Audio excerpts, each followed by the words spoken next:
Everyone, Bob998 here, and in this video I'm going to be showing you how to make cinematics. What I mean by cinematics are images like this.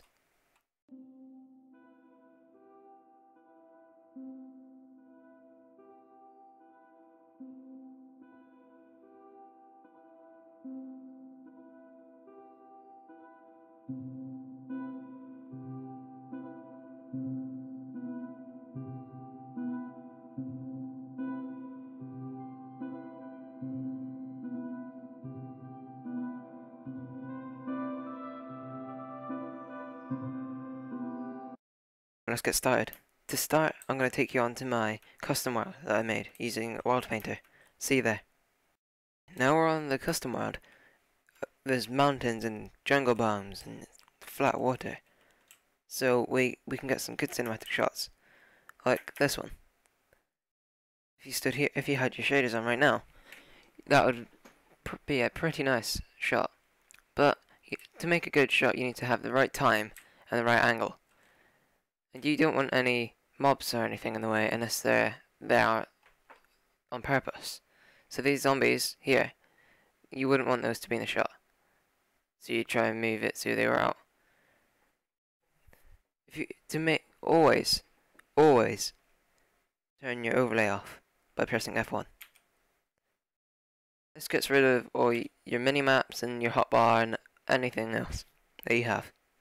So I'll just turn this off. Okay, now let's get to the shader pack part. I recommend using GSL shaders because that's one of the best out there. And I've got these two shader packs here. My favorite is SEUS. Although if you want a more like saturated image that has more contrast, then you would use Rudoplays. Here's Rudoplays, and here is SEUS, or SEUS.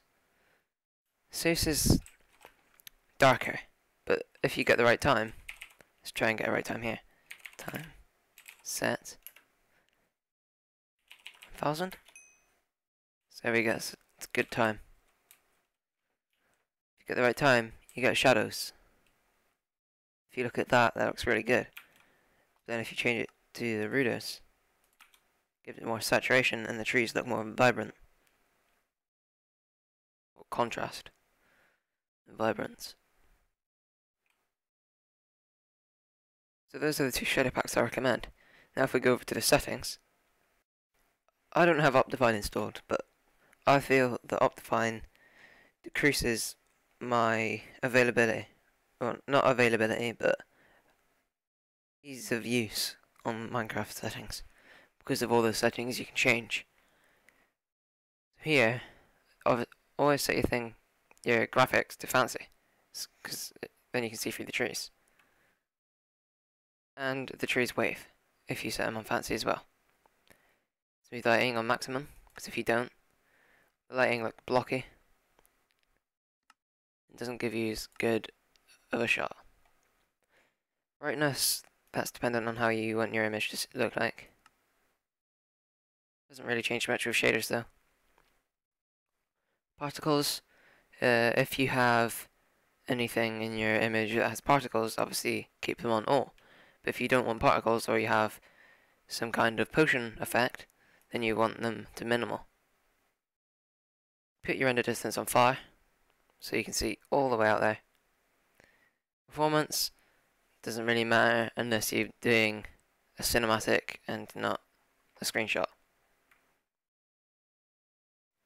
Clouds, I always turn off as it adds shadows to the ground, which may make your shot look ugly, even though I didn't turn them on there.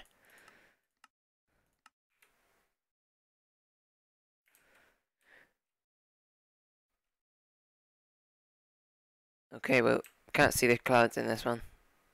But sometimes you can. Okay, next. Okay, so now we have potions. As you can see, my shadow. There. Right there. That's me. Say hello to me. can see my shadow. So if I wanted to get a good screenshot like this, you'd see my shadow. So if you get an invisibility potion, like so, you can no longer see my shadow. My shadow was before here and is now gone. Then that brings back to the effect of particles. Put them on all, you can see the particle effects. And those can get in the way of your shot. So if you turn them off, or on minimal, you can no longer see the particles and get a better shot.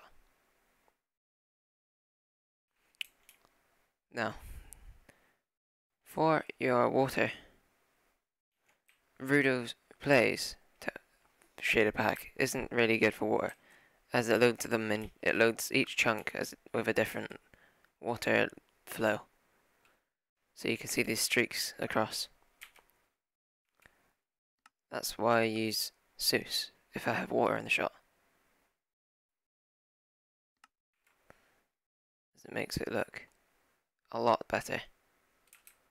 It has the reflection in the water, like so. This is where I took the jungle shot you saw in the previous images. Now for time.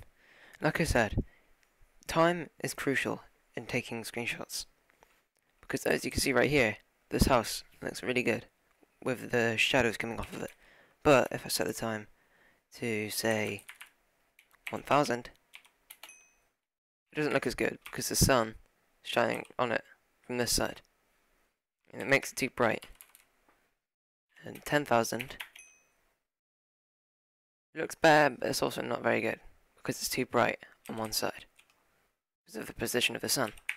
So if you put it to 11,000, 11,200, 12,800. I'm failing at this. 11,800. You get the sun in the perfect alignment of where the shadows look great on this house. With all the other variables, you can get amazing screenshots in a short amount of time. And after a lot of practice, you will get to understand how to take great screenshots. Thanks for watching. Bye.